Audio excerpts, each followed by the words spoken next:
Oh well, here we are, guys. Back again for another Jungle Gyms post-match review, and it's been another emphatic one at Celtic Park. Scottish Cup 4th round, Celtic 5, Morton 0.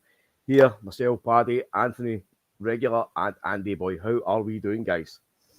No bad, mate. Yourself? Aye, all good, mate. All good after seeing another high-scoring victory as well. Good to see the guys getting plenty of goals on the goal sheet. On the goal sheet. Aye, it was a good game. Overall, a good game. It was a bit kind of, what do you call it? Just like a training exercise at points in the second half. But overall, great result. Great 5 goals. Great to get through to the next round. And for me, plenty still to talk about. I think we'll probably need to kick it off with the first goal then. Again, we've been here many times over the course of this season so far, but it was another terrible VAR call, if you ask me. So we ended up opening the scoring with Aaron Moy through a penalty that was given against FA Ambrose for a alleged handball. Again, decision went to VAR, took an eternity. Kevin Clancy stood there for at least a good couple of minutes before he then made his way to the VAR screen. Had another look at it. 30 seconds later, decided it was a penalty. Andy, I'll come to yourself first. Do you think that it was a penalty, first and foremost? No, never a penalty. Nobody was even looking at it in real time. You know, I didn't even notice it in real time till it was put to VAR to have a look at it. And it took that long at looking at it. I mean, and then obviously, as you said, the ref was looking at it as well. I don't know what he's seen. I mean, it's really quite strange decisions that are getting made here. Inconsistency as well when you look at it. But no, that should never have been a penalty. I think we're big enough to stand up and admit when we've been fortunate, as well as when things have went against us. That shouldn't have been a penalty. Definitely no.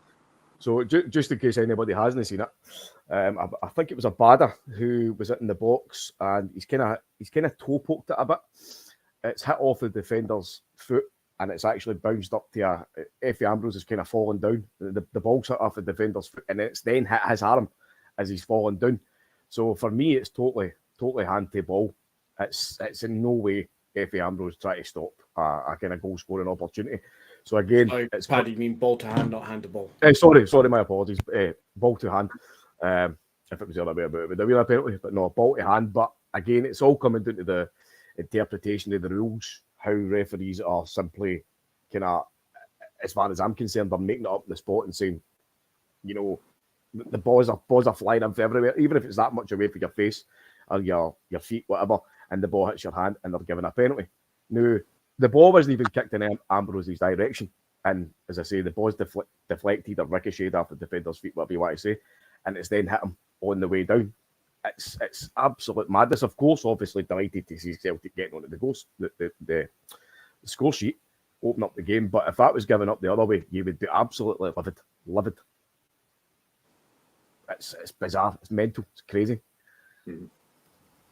It completely is, Paddy. It throws up more questions than answers at this point. And I'm seeing some comments on the side there from the guys. Fully agree with it. How can you give that one as a penalty considering what's not been given against us in since VAR? I mean, since the start of time, practical, but since VAR's came in, day one you had the Hearts game where James Forrest, I think, hits it off Devlin's hand. Devlin's hand's down by his side. He says no penalty. We say okay, fair enough. Hand by your side isn't a penalty. It's unnatural that your hand's always by your side if you're a footballer. You're running around, you're jumping, your hand's never by your side. But we'll go with it. It's by your side. It's natural. It's not a penalty. Fair enough. We go through all our games and we see unnatural positions of hands, and we get no penalty given for us when it's against us, sort of thing. We then see, let's just bring it to the Rangers game. We Golson. We see what he's done in the game against us. We've seen what he's done in other games outside our games. He's blatantly using his hands at a regular pace, and he gets away with it all the time. But we seem to get punished.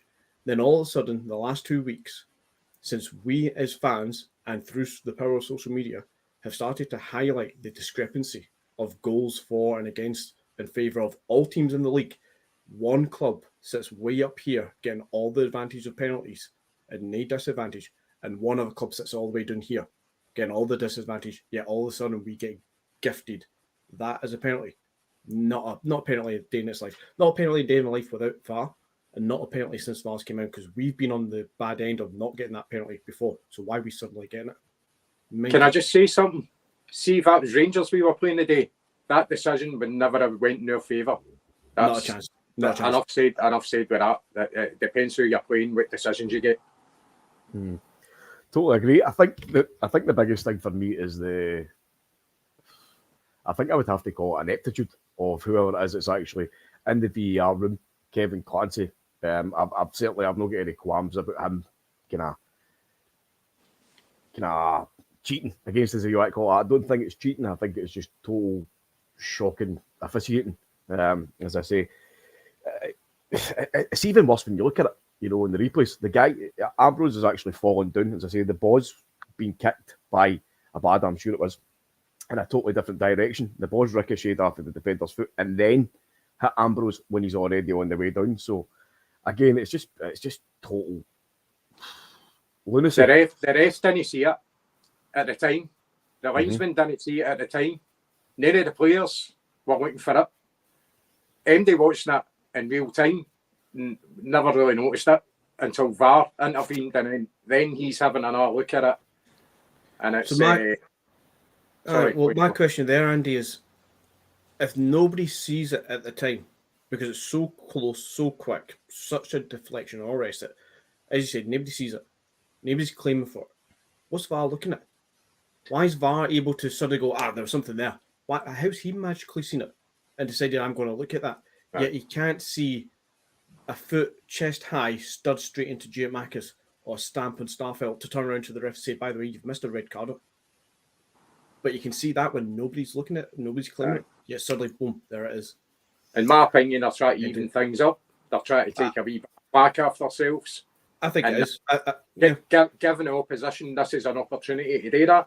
As I said, if that was Rangers we were playing, that would never have been given. So they'll pick and choose their moments to do it, to try and even it out. 100%, because they knew very well, no disrespect to Greenock Morton, but Celtic, 99 times out of 100 are going to go through today, regardless of what the ref does. So gift us a penalty that not really a penalty, something soft, something that they can say, look, you got the advantage of VAR, and they can shut us up for a while. And I hope we don't shut up. I hope Ange, and obviously we've not seen it yet because we're on here, but I hope Ange at least comes out. He's been vocal already, and he says not a penalty. VAR's a shambles. He's called it out before. I hope he calls it out on the reverse side, because we can do it here as fan media sitting on a podcast. I hope Ange does the same, because then that'll lift the club up above it all and say, no, we're still watching you. Well, again, that is quite an interesting point, because we've sat here on many an occasion, we've talked about VAR, how it's kind of ruining football. But if you take today's decision in isolation, it's a Scottish Cup 4th round tie. It's Greenock against Celtic. It's Championship against champions in the Tap League. Greenock actually came out in the first 10 minutes and had a decent go at us, which was quite refreshing to see if you're kind of sitting on the fence from a neutral point of view. But that there is totally ruined the football today for me. It's gave us an unnecessary talking point. We've went out, we've won 5-0. We've scored goals, we've dominated the possession, we've dominated the game, we've played good football, and we're still here talking about VAR, scandalous decisions yet again. So it's ruined it's ruined the kind of the purity of our victory today, because it's going to be another talking point. That's going to be all the headlines, VAR. It's probably ruined Greenock's day, because they were coming here expecting at least a fair fight, you know what I mean? And then VAR's just ruined that for travelling fans as well. And as we said yesterday, that it was going to be the biggest travelling support since 2019 to come to Celtic Park. So again, if you're looking at it for a neutral point, it's ruined football for a lot of people today. But listen, we all know the script. We've sat here so many times about VAR and moaned about it, complained about it.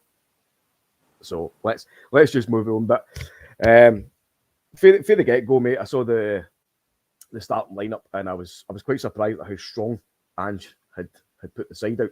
I was expecting maybe a couple of guys like Lawal possibly to start. But no, I think Ange went really, really strong, and it shows how serious he's taking the competition, taking the opposition. Were you guys surprised with the lineup, or quite happy? Or a bit of both. Ange, I think, has always kind of played his cards as every game's there to be won, play your strongest team. I don't think he's really kind of hinted too heavily that he would put out weaker sides at any point. I think he's always been quite proactive in saying, let's go get the win, and then we never stop attitude sort of thing, as he said. I think there was a few players in there that you could see that he was using it slightly to his advantage for getting minutes into the legs of Turnbull, Kobayashi. Forrest comes on in the second half again. Abada gets his start, which I think he's well overdue a good run of games. I think he's using it to get some of these guys a little bit of a run. And then you see the halftime substitutions with McGregor coming off and Iwata coming on. It changes the game a little bit in the sense of how we operated the midfield. There's not a slight on Iwata at all. I actually was very impressed with him. But you could see that the tempo and dynamic changed a little bit. And I think he used that as I can get minutes into the legs of Iwata, and I can get Callum McGregor a little bit of a 45-minute rest. So he used it wisely, but he still put out a really strong side. And you can see that with the goals that we scored.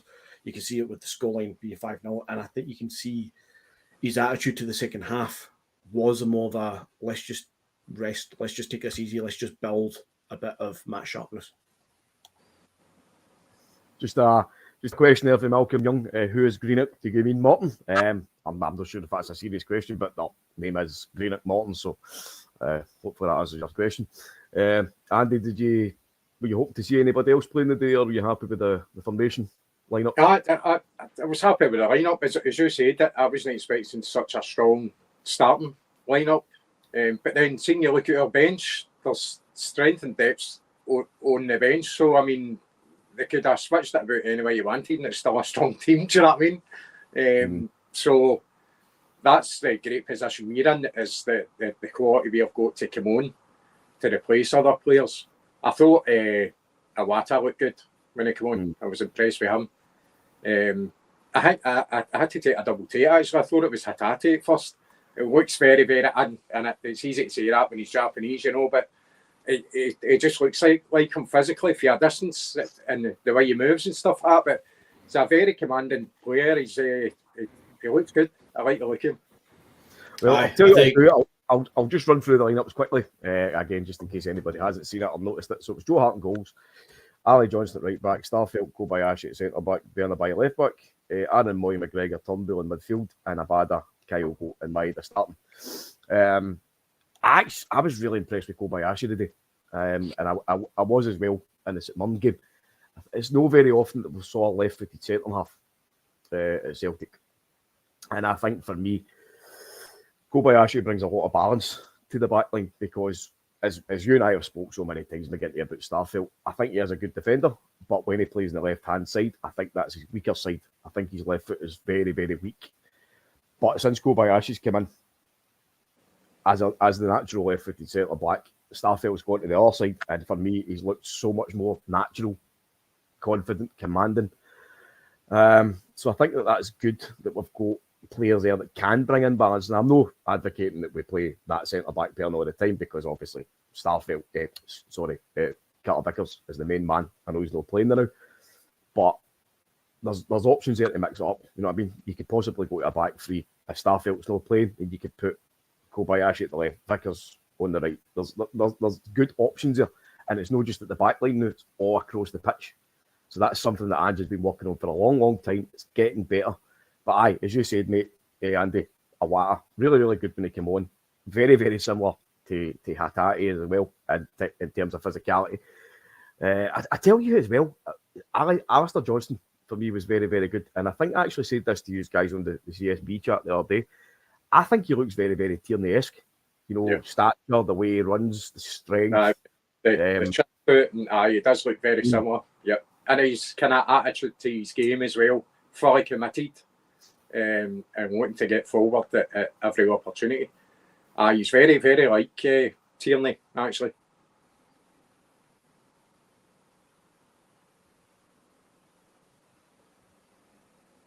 What says you, McGinty? I didn't realise you were waiting for me to interject there. I'm trying to find the stats for this game. It's impossible to find any stats as far as like possession and stuff's concerned. I have got them in front of me. I think it's going to be pretty high. I finally found the BBC website, so I've just got around to it, yeah. So for overall ball possession, it was 80% to 20%. 31 goal attempts to 4, 11 shots on target to 1, 10 shots off goal. So it was a dominant performance. But we saw that anyway, without even looking at the stats. Oh no, totally. It's just something I've been trying to find for the last 20 minutes, half hour. But yeah, you take last scores. Well, fair enough. I was on football, but they don't seem to think that the game actually existed today. Yeah, bring back it to Iwata and Kobayashi. They're the two new guys, and Alistair Johnson, really. I was impressed with Alistair Johnson from game one. I think he's seldom put a foot wrong in his first few games. I think he's a quality signing for Celtic. Free signing, wasn't it? Well, I don't think we paid anything for him. Who's this? Did we? Alistair Johnson. We didn't pay anything for him, did we? $3 million.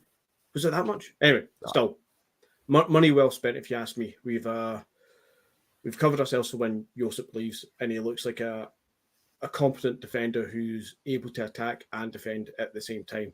It's a balance to the defensive side now when you throw in Kobayashi as well, as you've been seeing there, Paddy, that he's left-footed. It allows Starfelt to come to the right. It allows us to then have three players who are all, by the looks of it, equally capable of dominating a game of football in the domestic leagues and cups. So I'm very happy with the performances of these guys. Iwata, he comes on at 4-0. The game's done. There's no much he needs to do.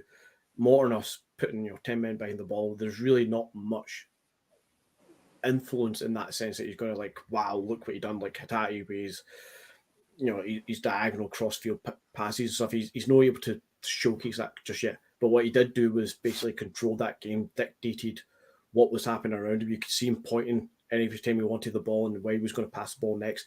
He was assured and he was in control of what he was doing. A bit slower than Callum McGregor, but that's not a slight. Not when he's got full control of the game, which he did by the looks of it. Okay, it's only Morton, it's a championship team, but it's a good enough introduction to the game for me, for us to say, yeah, there's a player there, hopefully, to build upon, and quite rightly so. As for his resemblance to Hatate physically, yes, he looks like Hatate, and I don't think that's a slight at all. He's got the same messy hair, same kind of build and size sort of thing. He does look like Hatate. If he can bring half the game that Hatate can, fantastic, absolutely fantastic.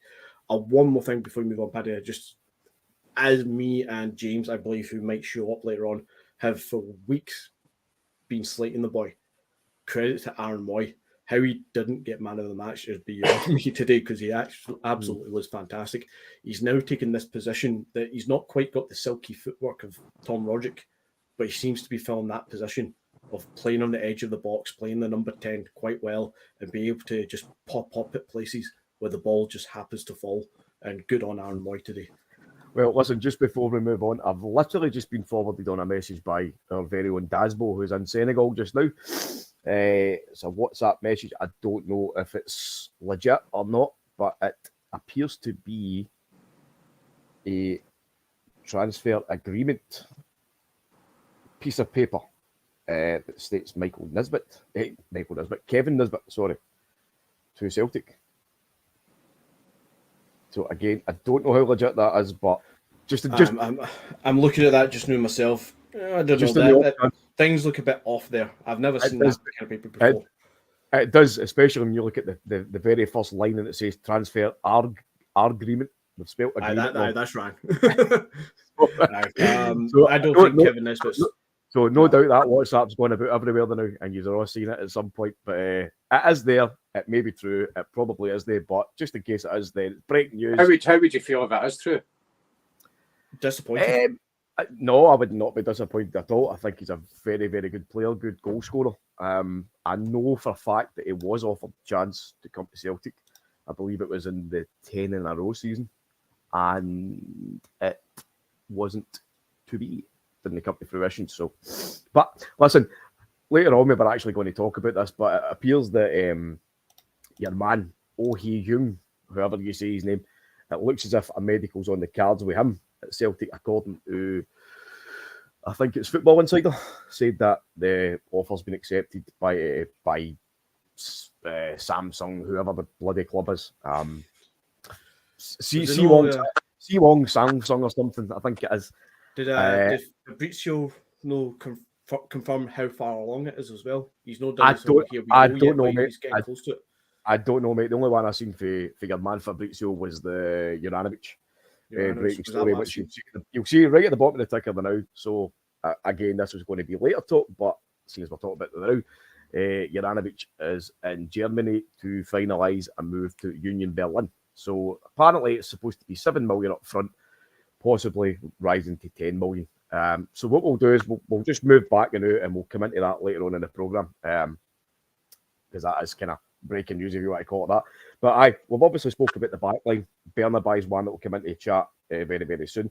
But I wanted to go to the midfield. Moy, again, as you said, McGinty, an absolute masterclass yet again. I fell in love with this guy as a Celtic player. I think he's absolutely phenomenal. I know he wasn't everybody's cup of tea at the start, but for me, he makes things tick. He's there. He uses his experience, and he just pops up everywhere. That was one of the comments during the game. He's worked very, very well with McGregor. Turnbull came in the day as well, managed to bag a goal. You guys happy with the midfield performance? Yeah, I think it was assured, it was controlled. No downside to it at all. As you say, Aaron Moy, he's popping up in the right places now at the right times. He's bagging some goals. He's went from being he's a squad player, he'll do as a kind of one of the kind of rotational players, to all of a sudden being a guy who he's not so much a starter for me. He's still not a starter for me. You guys like McGregor, Hatate, and O'Reilly would be your first 3 names on the sheet for me. But Moy's doing a hell of a lot of good stuff to put himself in that bracket of saying they should partner the other two ahead of O'Reilly sometimes. So good on him. He's been fantastic the last couple of weeks. He's getting better and better. Andy, I know you're a fan of Turnbull. What did you think his performance there? I think his performance, he had a good performance, good goal as well, and the previous game as well. The problem Turnbull's got is that's the strongest area of our team is in midfield when you look at the amount of players that we've got and who we're going to accommodate. So I think last night we were talking about it on the pod, saying that is it possible that he could maybe move on, and I suppose then but I mean he's appeared in the team definitely the last 2 times anyway. He's had a good performance, so that's what you can ask a boy today is when he gets a chance, grasp it with both hands and show what you can do, and he's done that. So you can't fault him. I think he's been a wee bit unfortunate with obviously injuries and stuff like that, and timing with players coming in, it's kind of went against him. There's no doubt in his ability. The boy's gifted, and just when you're talking about Murray as well, he's been a sensation this season, hasn't he? The guy's just so composed, cool. He never panics. He knows where the next pass is without even kind of looking. You know, it's just a natural ability. It's just unbelievable. Aye, and that kind of shows through. I don't know if you've noticed the last few weeks that he's actually, when Moy's been playing, he's the guy that kind of take the corners, he's taking the free kicks, he's taking penalties as well now. So that kind of ties in with everything that the Australian guys were telling us. You know, when Aaron Moy was coming in, listen, this guy makes everything tick for the national team. He's the kind of technically, everything moves through him technically. You know, he takes all the free kicks, he takes penalties, he takes corners, everything goes through Aaron Moy, and that's what you're seeing in the Celtic team. But moving on, obviously, we had the front line of Abada, Kyogo, and Maeda. Kyogo, 2 great goals a day.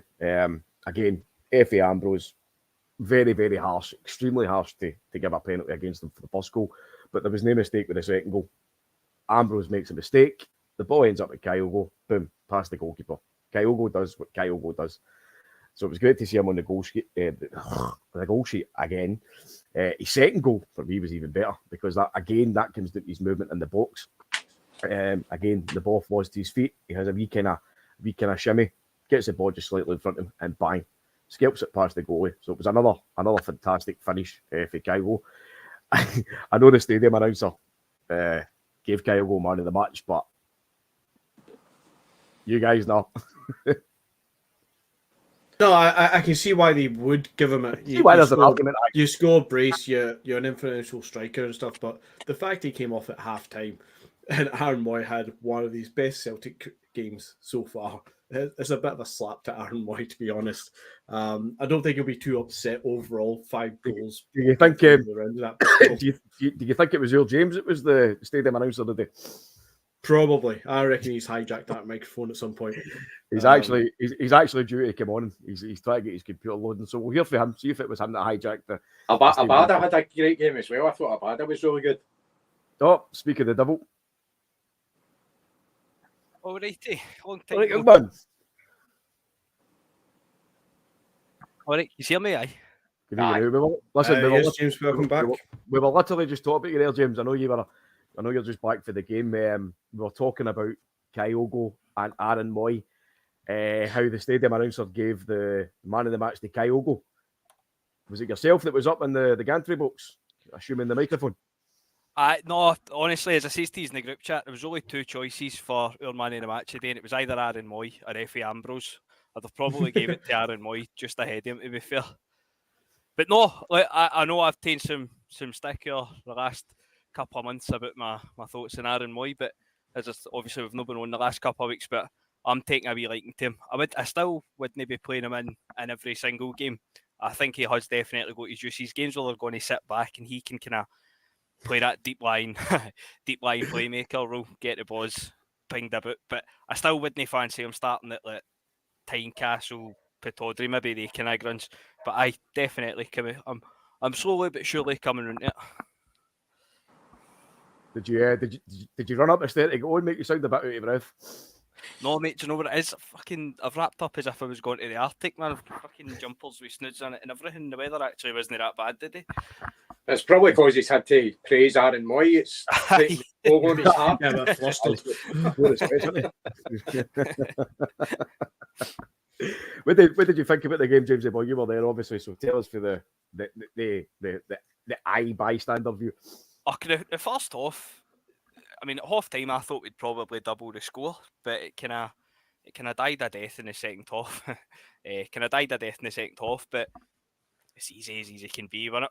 Good performance. And to be fair, even when Awata came on at half time, it was kind of hard to gauge where he's at really, because it was kind of tidy, but there was never really much on it, was there? So, easy as he can be. But I'd like to have been a few more. Just to very, very quickly jump back to the start of the game. So I think it was the 18th minute. Aaron Moy scored his penalty. What was the opinion of the fan base about the penalty that was awarded? I didn't have a clue. As I say, I had to ask you in the group chat if it was for us or against us. Genuinely didn't have any idea. None of the players claimed for it. Nobody in the crowd claimed for it. Everybody was sitting around about me. We didn't know what it was for. We seen the game was stopped. We didn't know if it was a penalty or I'd cared what was happening. And even when he ran out of the screen, we're looking at that. Is it for us? Is it against us? Don't know what's happening. I still haven't seen it back, but everybody that has seen it has told me it's never a penalty. It's horrendous. I'd need to see it again, but as I say, it was absolutely nothing. Then there was one in the second half with Big Effie again that it looks like a stone wall penalty. It comes off his on and goes out for a corner, but they didn't even check it. I think obviously if he was to get, a penalty awarded against him for both decisions, then it would have been more so for the second one. But even at that, I don't think it was a penalty. I haven't seen it again. The first one, mate, honestly, it's horrendous. Honestly, absolutely shocking. And it seemed as if it took an eternity as well for them to kind of make a decision. Aye, because that's what we were saying as well. There's obviously something if it's taking them. I mean, it must have been a good 5 minutes before he's even going out to look at it. But still not a fan of VAR. I don't think anybody is. So that takes us up to, what do we get to? So Aaron Moy scored the penalty in 18 minutes. Kyogo made it 2-0 on 21. David Turnbull was the guy who scored the third goal. Another great finish, Andy, for Turnbull.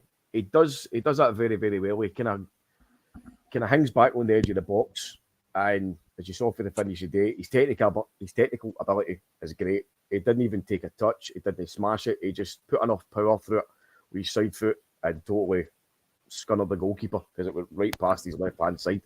Another great goal. Do you think he should be doing that more though? That's kind of always been my opinion, that he is a great player, but he just doesn't do it enough, and that's probably why he's failed in the pecking order. Aye, maybe, but I think overall, I think we need to be taking more shots outside the box, not just Turnbull. We're almost trying to walk it in at times as well. But aye, he looks effortless, and when he does score from outside the box, doesn't it? It looks it's as if he's not even trying. His ability is superb.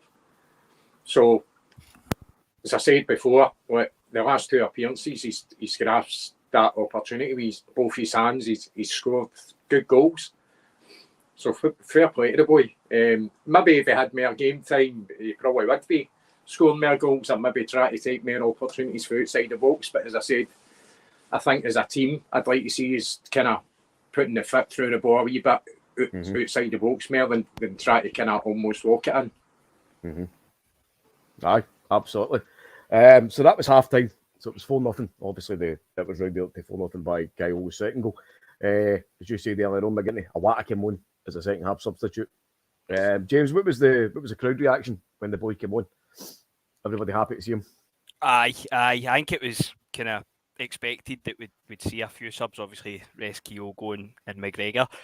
But as I say, he was kind of tidy, but didn't really need to do anything else. Do you know what I mean? Just a few kind of tidy passes. He didn't give the ball away, but as I say, it's kind of hard to gauge him. Obviously, we need to see him a few more times. But I was quite impressed with Turnbull, just as you were saying. He looks as if he's kind of come back on a game as well. So maybe like to see him starting a few games. Did I see that right this morning? That there was a couple of rumours of him Benovsky.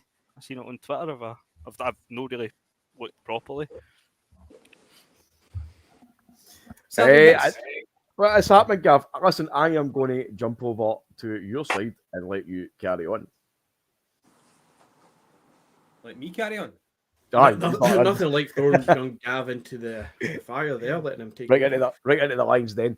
We've literally just gone to the second half there, mate. I didn't know you were at the game. Again, my apologies. I know you were at the game. So, what was your overall opinion? Day's performance, the VAR decision, and new guy Awata. How did you link up with the rest of the boys? Well, no need to apologise, mate. By the way, hope you're all doing well. For the actual the penalty, I've not seen it back. I think everybody at the game is bewildered. I've not seen it back yet, but from what I heard for you guys, it was a bad decision. But then again, some bad decisions have went against us. So maybe it's just how the cookie crumbles. So I'm still to see it back. The actual game itself, professional. What can you say? I think the Greenock Morton fans, they were looking forward to a nice day out. But whenever they saw the team lineup, that was just kind of indicative of what Ange felt about it. It was a professional approach. He wasn't taking any chances. We brought our A game, and obviously we've got our A team on the day for the Jungle Gyms. No messing about, man. Everybody was at it. You know, people were chasing the Morton players down whenever we were out of possession. There was no let up in standards, which is good. It's good to see that. Because if you have one bad game, then you can be replaced, because competition is hot right now. In terms of the debut guys, Iwata, in comparison to Itaguchi, I would say that he looks a wee bit more decisive in possession. As soon as he got the ball, he knew what he was going to do. He kept it simple. By all means, he wasn't doing flicks or tricks or like Hollywood quarterback passes, but he kept it very simple, knew what he was going to do, unlike Itaguchi, who I felt was a wee bit indecisive.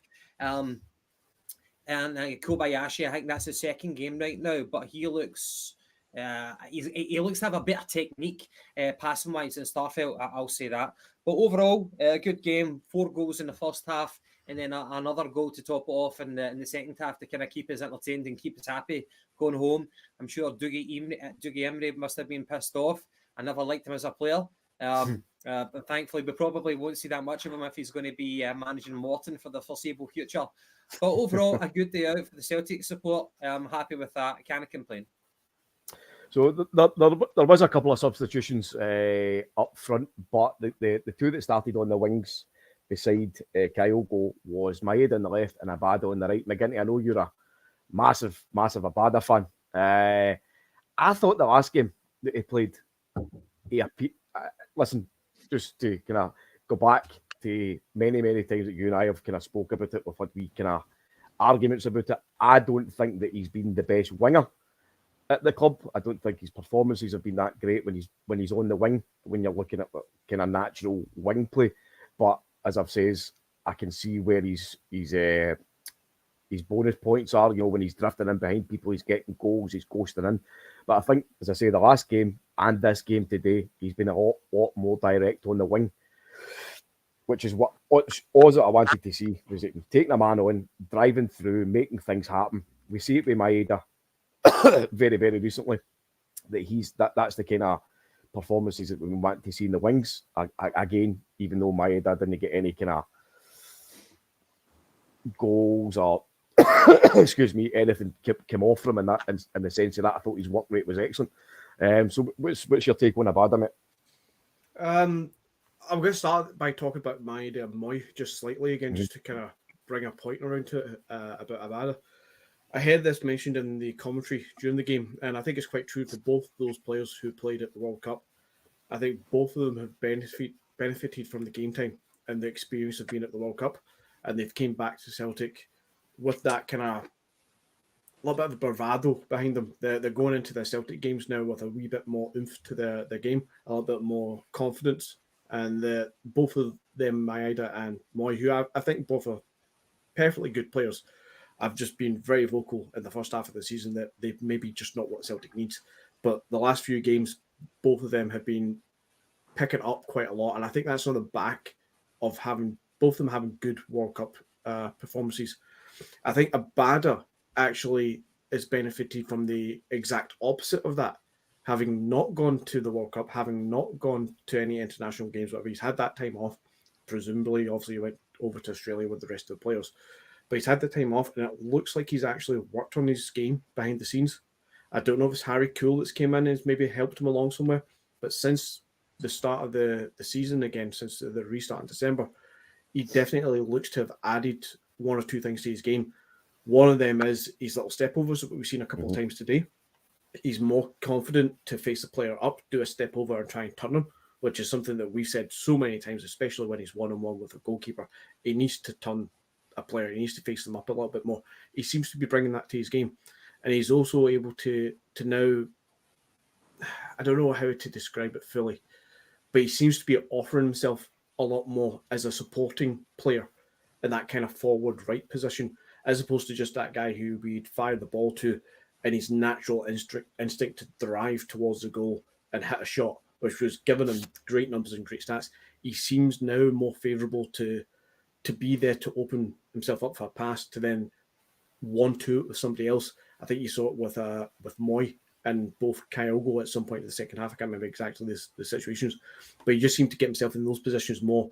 And instead of being greedy with it, he's more of a team player slightly. He's still not perfect, but I can see where he's going. And if he keeps adding that to his game, I think next season we'll struggle to keep him. He'll be that good.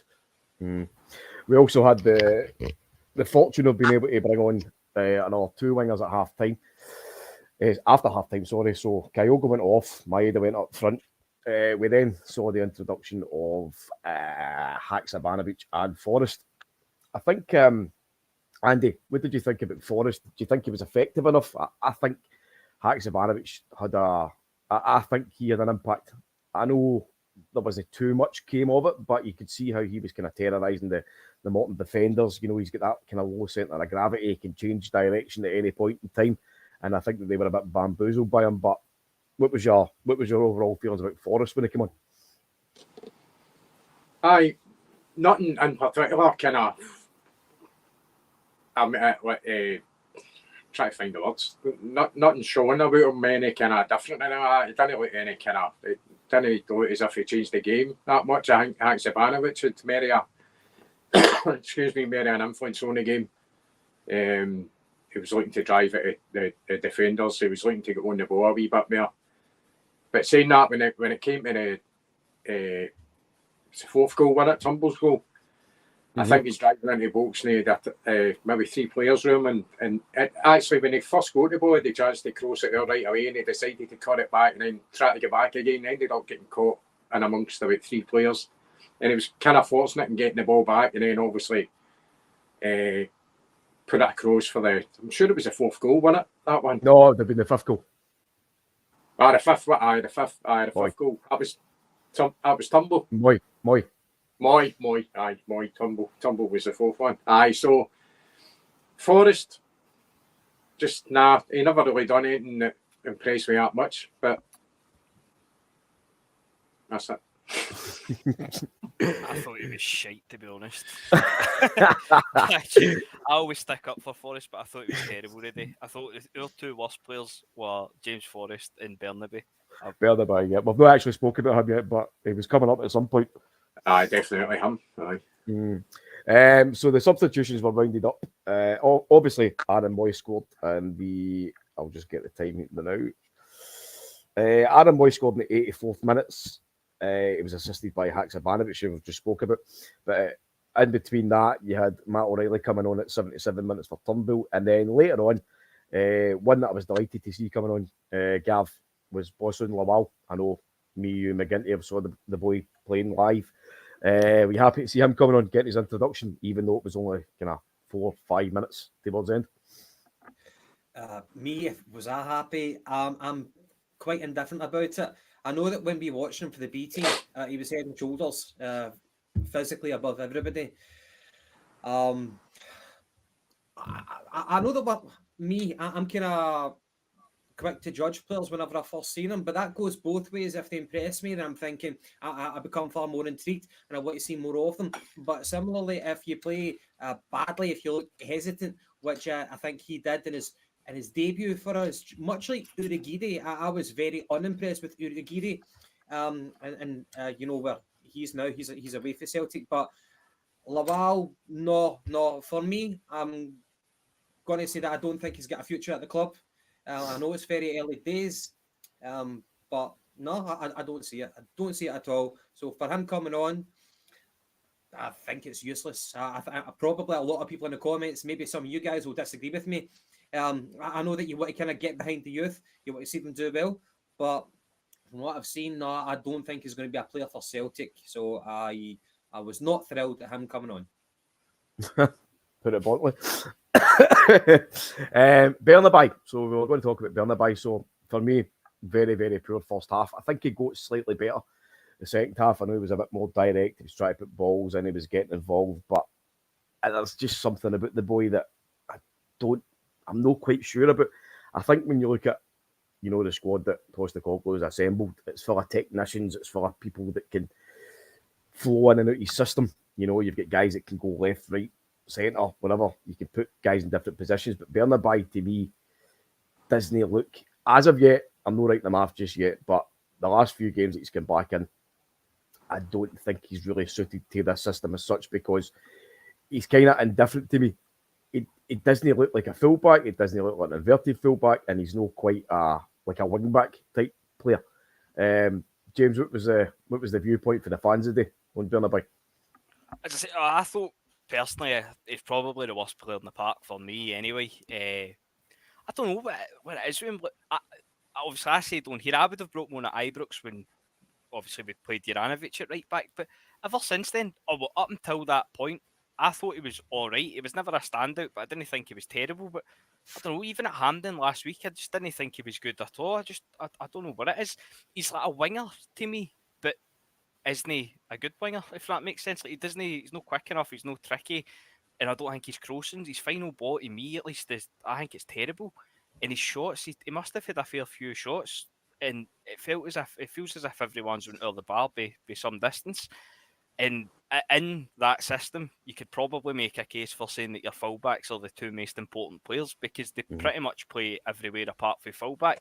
I mean, you had Gav was playing right back but kept popping up at left wing in recent weeks, and then like Burnaby, I don't know, it just felt as if every time we got the ball, it was just passing it to Haksabanovic, and then that was it. That was like all he done. I've not been impressed with him so far. Same as you, I'll no write him off, but he's no done it for me so far.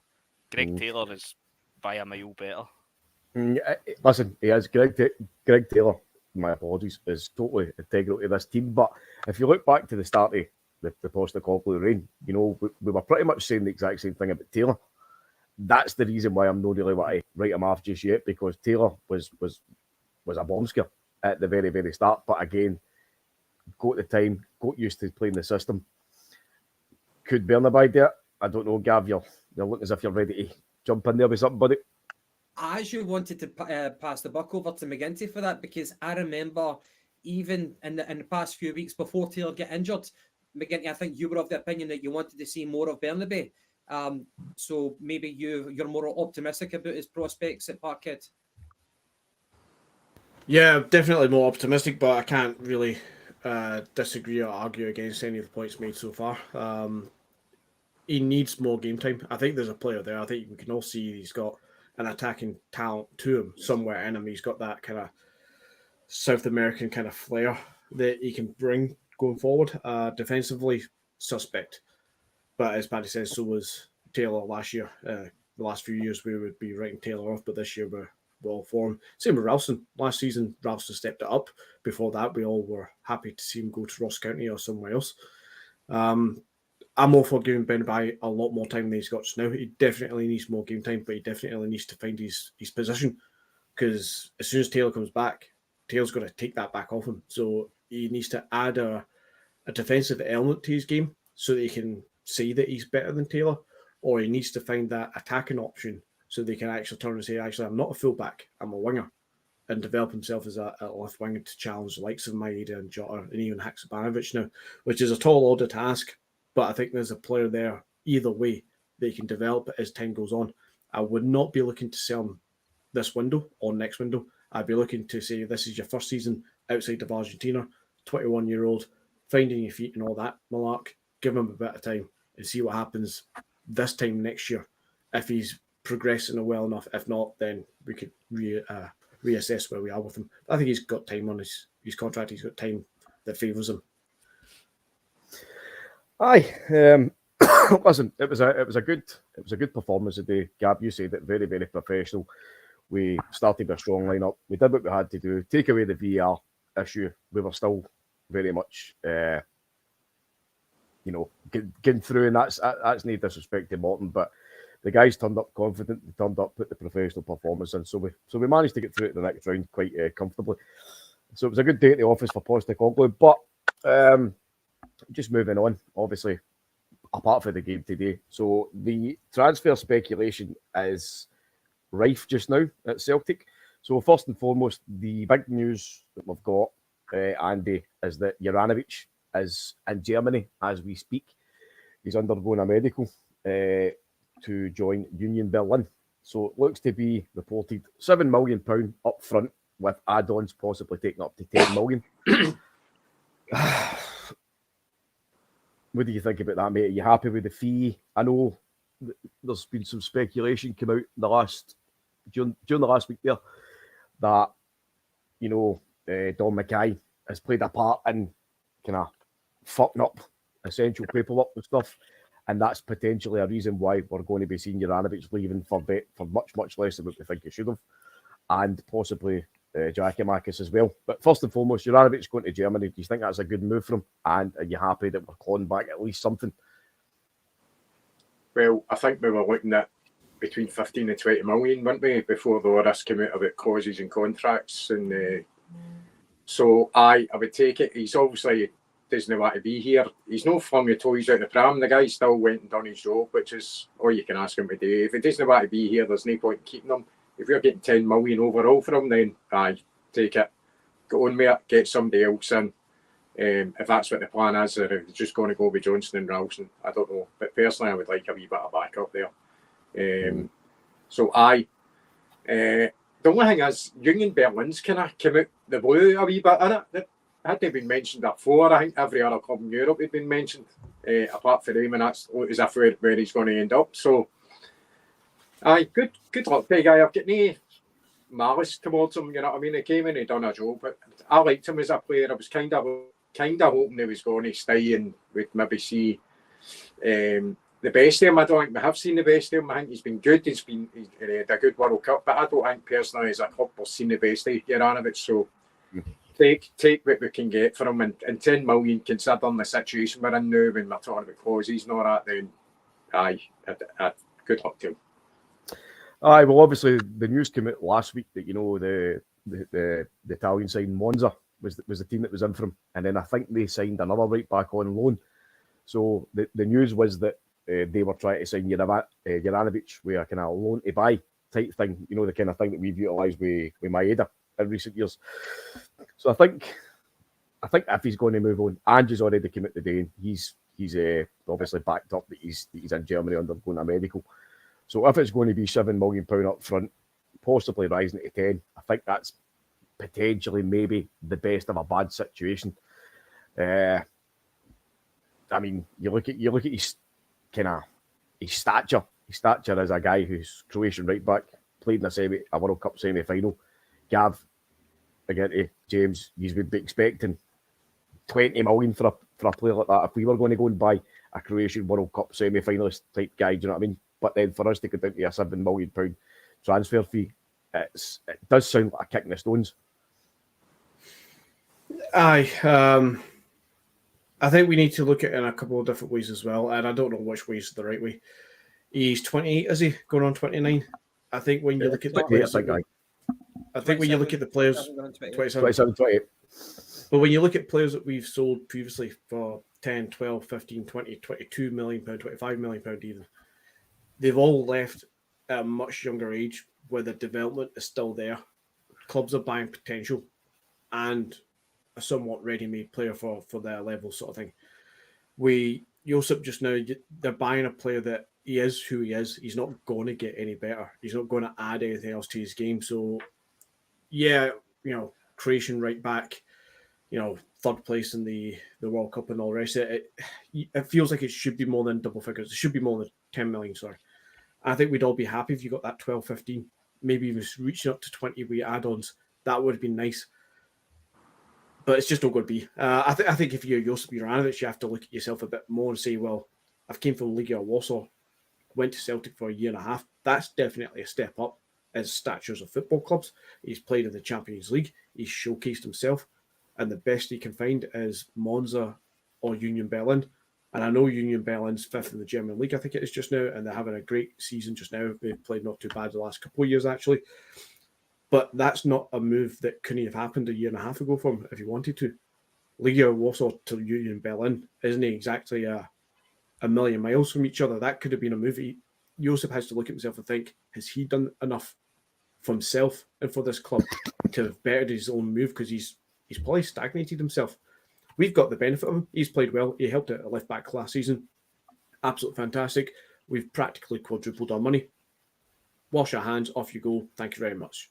But for himself, he must be disappointed in himself, surely. He's not got the big move he wanted. But do you think apart? Sorry, Gav, when you go. No, I mean, go ahead. All right. No, I was just going to say, do you think a part of that, though, is his age? I know we're saying it's Union Berlin, Monza, teams like that. But obviously he's 28, so whoever's buying him, they're buying a first-team ready player. It's not somebody that they're going to begin minutes off the bench for half an hour to kick on or whatever. So do you see him?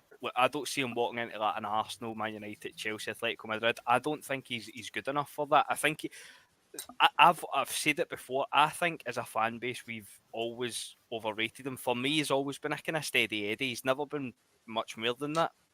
I think the World Cup did inflate his transfer value. Of course, it's only naturally did have a good World Cup. But whoever's buying him, as I said, they're only buying him for a couple of years' time, like Tierney, but they can kick on and sell him on for more money. It's a first-team ready player, and the clubs that were linked to him, I honestly, I just don't think he's good enough for them. That's exactly what I mean, though. Previously, we've sold big players for big value, and we've sold potential. Juranovic isn't potential anymore. Juranovic is who he is as a player, and he's came to Celtic, and he's done fairly well for us. I'm not going to write his year and a half off as if he's been crap or anything. He's been pretty damn good for us, but he's not been outstanding, and he's not elevated his game anyway. He's had an opportunity with the Champions League, and he's not elevated his game enough to have teams like Atletico Madrid, who apparently were sniffing around him, or your Arsenals of the world, to come in and say, actually, we've sniffed at Celtic a few times. We've missed the boat with Dembele's and Tierney's before, but we'll go in and get Juranovic now because he should have been here. He should have been proving himself, and he should have been making that next step. Going to Union Berlin, they're definitely a lesser club, but they play in a much better league against much better caliber of players. So he's kind of sidestepping to Union Berlin, and he must probably be accepting that he either needs to impress in Germany to get his move to Bayern Munich or Dortmund, or accept that this is going to be his level. And that's neither here nor there, Celtic fans, because once he leaves Celtic, we don't really care too much. But he's not done enough. And I think that's why we got his value at, let's just call it 10 million to make ourselves a little bit happy. Aye, for transfer rumours, it's been a long-running saga. Whenever I think the first team that we heard linked with him was Atletico Madrid, and I think the guy who was punting that rumour was Fabrizio, what's his name? Romano. So for all those other teams, kind of high-quality teams, and then to go down to Hertha Berlin, it's going to leave a sour taste in a few people's mouth. Most likely, he'll never play in Champions League football again by going to that team at that age. But of course, he's doing it for the money. At that age, whether he's got a family or not, this is when you want to get that bumper contract when you're your kind of late 20s. So he's not the first one. He's not the last one who's going to make that type of move. He's not going to be playing in front of 60,000 anymore, week in, week out. But it is what it is. But for transfer rumours, maybe a wee bit disappointing that he never got a team more befitting of his quality. But I do agree with James in that maybe we were guilty of overrating him just a touch. Although he does play in the Croatian team, he's not the cream of the crop in the Croatian team. You know what I mean? There's far better, more experienced, talented players than him in that team. And saying that, he's far better than Barisic. But one of a few transfer rumours, Paddy, anyway. Any others that came to your attention? As me, and obviously we're going for the negative to the positive, and judging by the rumours on the socials and whatnot, it appears that the South Korean striker Oh Hyung-yu looks like he's having a medical today, allegedly. Football Scotland reporting it. Celtic are in advanced talks with Suwon Samsung Blue Wings for a move, and it appears that that's kind of progressed on to a good stage now with potentially a medical book. So, Andy, what do you think about that? I know you're a big fan of South Korean football. I know you've got a lot to say about them. Aye, I'll just try to make something up here. And the Blue Wings were fantastic last week. Oh Hyung-yu. Oh Hyung-yu. Wee Huey. We know you like your football players hung. Well hung. Obviously, Juranovic is going out the door as well. It looks like, you know. So that's another addition into the squad if it happens. I don't even know anything about the guy, to be quite honest with you. So I don't know. Do you? Have you heard anything about him? Do you know? Well, McGinty and myself had a wee chat last night about him. So he's played predominantly, obviously, in South Korea, but he's played for the South Korean Army team. It's some decent performances, decent goal scores there. But judging by the scouting system at his YouTube, he seems like he's a forward player. It doesn't look to be a prolific goal scorer, but he looks like one of the guys he's got plenty of movement, kind of stocky, strong, stuck in about it. He can score goals, you know what I mean, but he doesn't look like a proper centre forward or anything. But what I found interesting was there's a comment from Forever and Another. Ange basically saying today that Juranovic is sorting his move out pre-match. As I say, what I find interesting about this is that if Juranovic goes, that'll probably be the precursor for us moving on and signing the other South Korean striker, which is Cho something or other. Cho and O have played together in that army team, I believe. And also Cho, when the kind of news was breaking out last, I know, mate, Cho, you know, when the news was breaking out last week. It sounds like an episode of Soldier, man.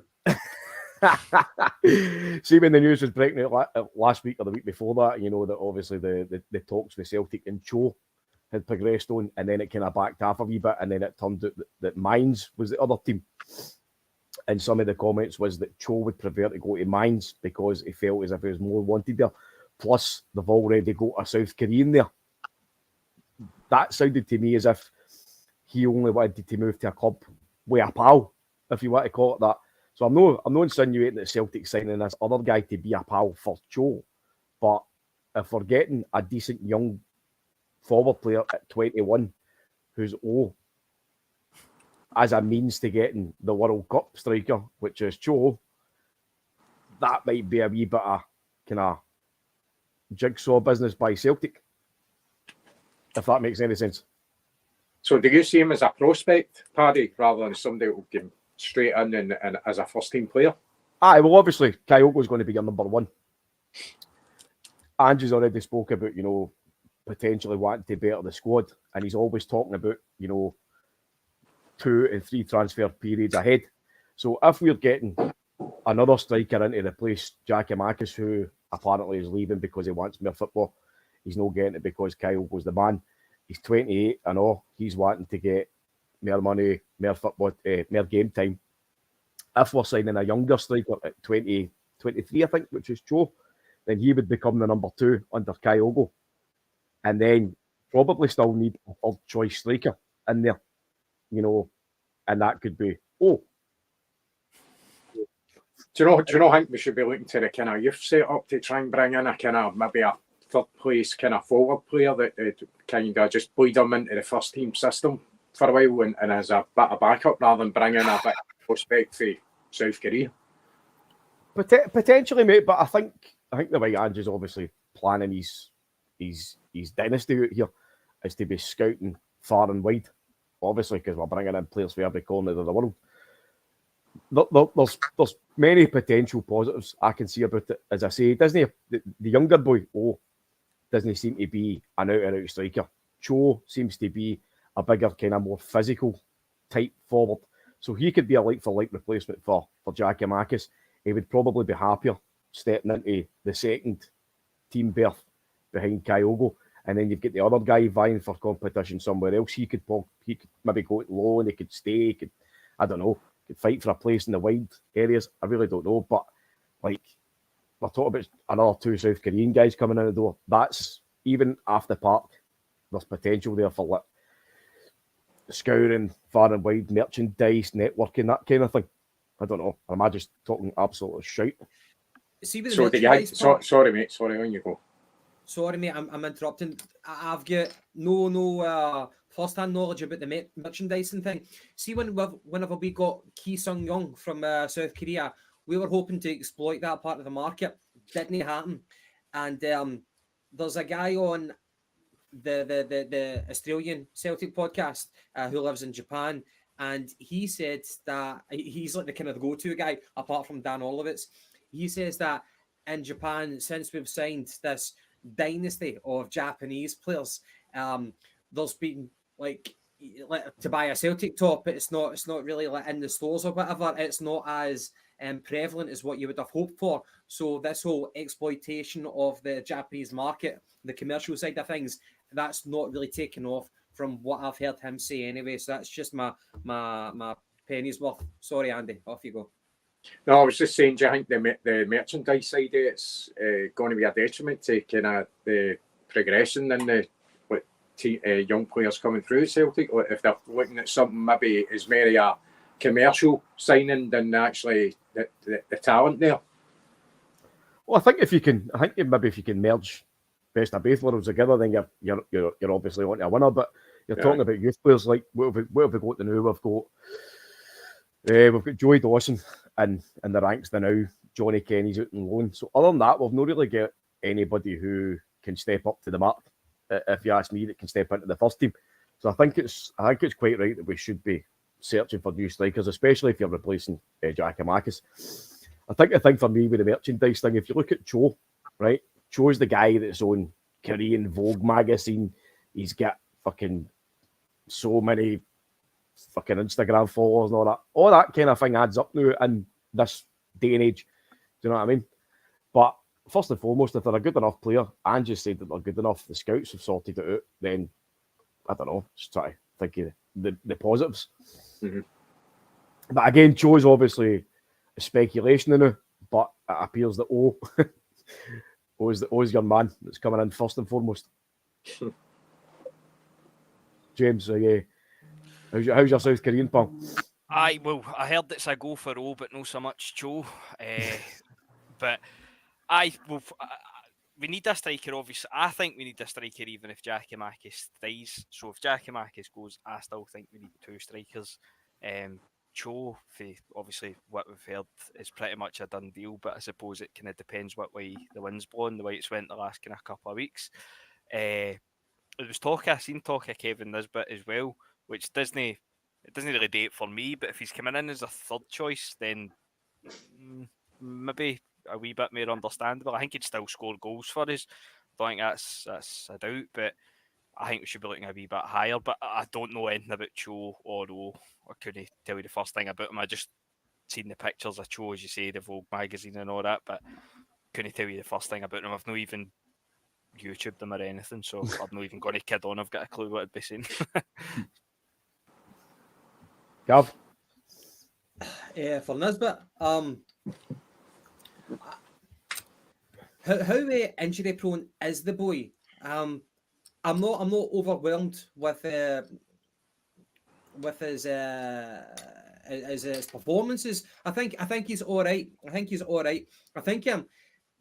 for the qualities that our strikers possess, like Jackie, he's like a kind of a physical type, and saying that not technically proficient.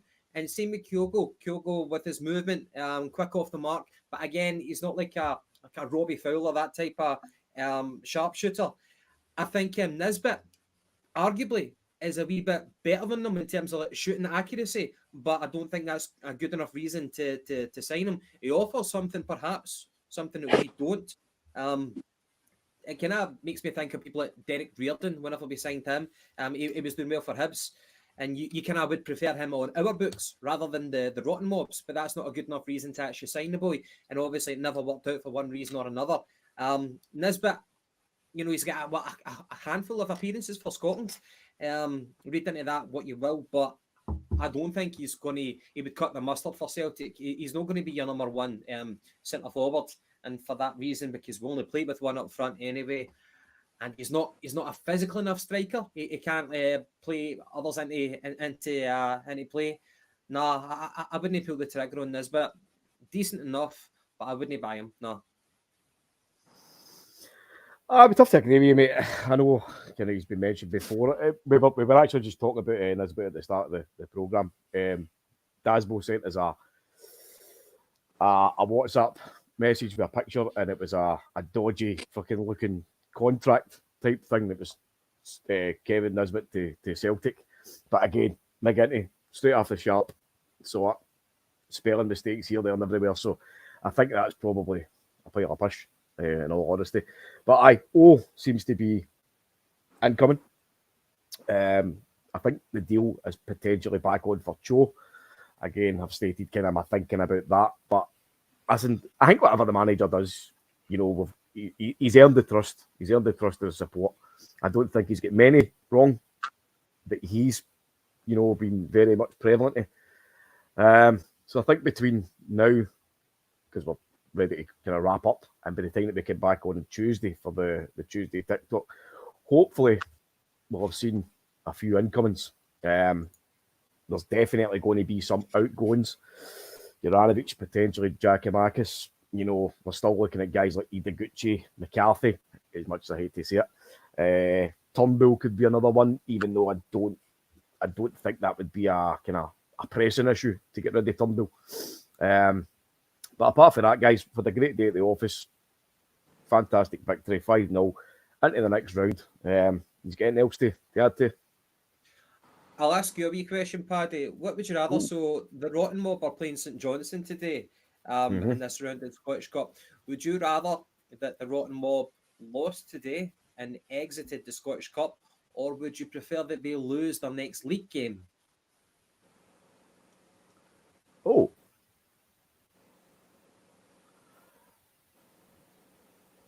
So by losing the league game,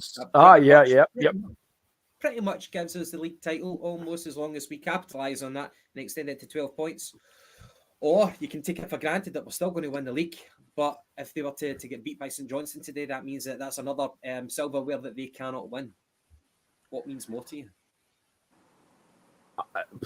Well, the league obviously first and foremost, but I think I would love to see them get out the day because I still think that we've got far too much for them in terms of the league. I know that they are. I think they've pretty much wrapped up the deal for Cantwell. That doesn't frighten me whatsoever. Neither does fucking Ian Beale, the car salesman, the mole man, whatever he is. I'm no threatened by them. So I would happily see them go out the cup with it and still fucking hammer them. The sooner they get beat, the better.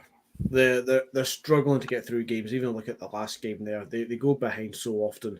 They rely on the decisions of referees and officials to kind of help them out and get them a kickstart in the games. It's going to burst their little... If this is the new manager bounce, it's a pretty shit bounce. It's going to burst. The sooner it happens, the better, and they can stop listening to this nonsense that we have to listen to in the media and stuff. For me, get them pumped out the cup right now. If I can get a choice, get them out the cup now, because we're still 9 points clear. We're winning this league. It's that's no problem. James, Andy, anything else to add? I'll take them losing both games. That suits me. I was going on a presumption you could only pick one, James. I'm going to repeat McGinty said there exactly. I was going to say exactly the same thing as what you said there. Well, 9 points clear, the league's done, so I get them out as soon as possible. Aye, that'll do. It's always good for a Monday morning, especially when you're going back to work and on. I mean, wind them up. Listen, if you've not done it already, give a like, subscribe, share the page, do whatever. It's all free content. We're on here talking shit every week. Apologies to everybody. We've not been on for the last couple of weeks. It's just been very, very busy. I hope these two guys won't mind me mention, but Gav and McGinty are just recent fathers as well, so that's taking a toll. You know what I mean? A lot of stuff to do. We all work full time, so we're trying our best. But free weekly content after the games, Tuesday nights, all the time. Like, subscribe, share the page, blah, blah, blah. You've got a link down there as well for the Kano Foundation, an absolutely superb foundation, bringing Celtic free to kids. Go and check out their page, get a wee bit more info about them, and if you can, fling them a couple of quid, couple of pennies, whatever you can. And Andy, the boys in the CSP podcast will be on tomorrow night. So give him a wee watch YouTube, 7 o'clock. And again, we'll be back on Tuesday, 7 o'clock. Monday we'll be on. What did I say there? Tomorrow night. Sorry, this is Saturday. Sorry, Monday night, my apologies. So it's been an absolute pleasure. Great to have you on. Andy, thanks for coming in. Gav, No bother, guys. joining in late. McGinty, pleasure, pal. Cheers, guys. Hail, lads. Hail.